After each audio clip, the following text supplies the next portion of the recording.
You know what I wanted to talk about this time comes out of several conversations I've had with drivers lately. Drivers who had something in their old brain they just couldn't let go of.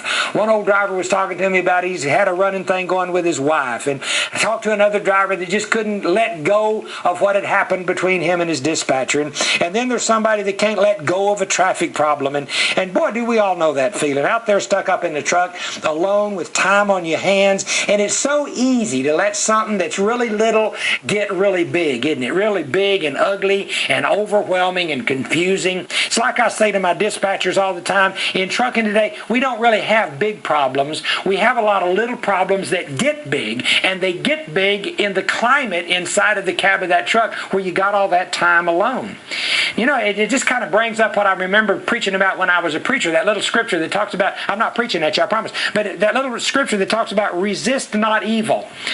What do you think Jesus meant when he said resist not evil? Well, let me tell you what he meant. He meant when anything little gets in your mind and you stick it up there and you start pushing against it and you start making a thing out of it, pretty soon it gets bigger. The longer you think about it, the bigger it gets. And the very act of resisting it brings it to your attention, and the more attention you pay to it, the bigger it gets. And pretty soon it starts controlling your thinking. And pretty soon you can't tell the difference between what's real and what's not real in the cab of that truck. And pretty soon, you know, you got your problems driving your truck. You're not driving your truck. Your problems are driving your truck.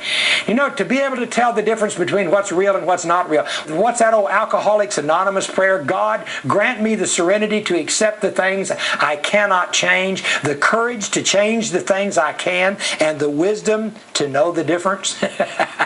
You know, most of us spend our whole life worrying about stuff that never happens, how little stuff turns into big stuff out there on the road.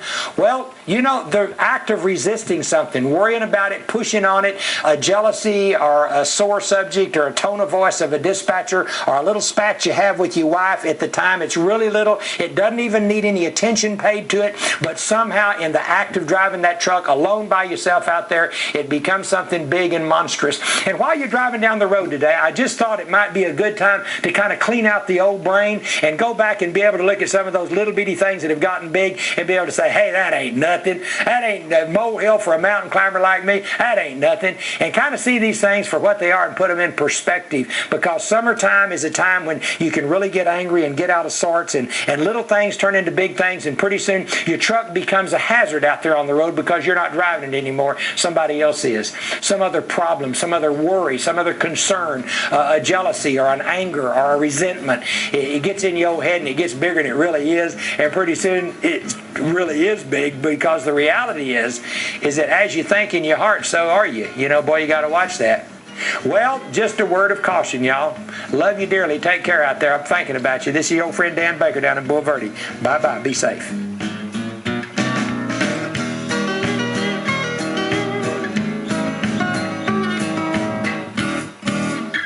Hi, everybody. This is Tiffany, and I'm very excited about talking to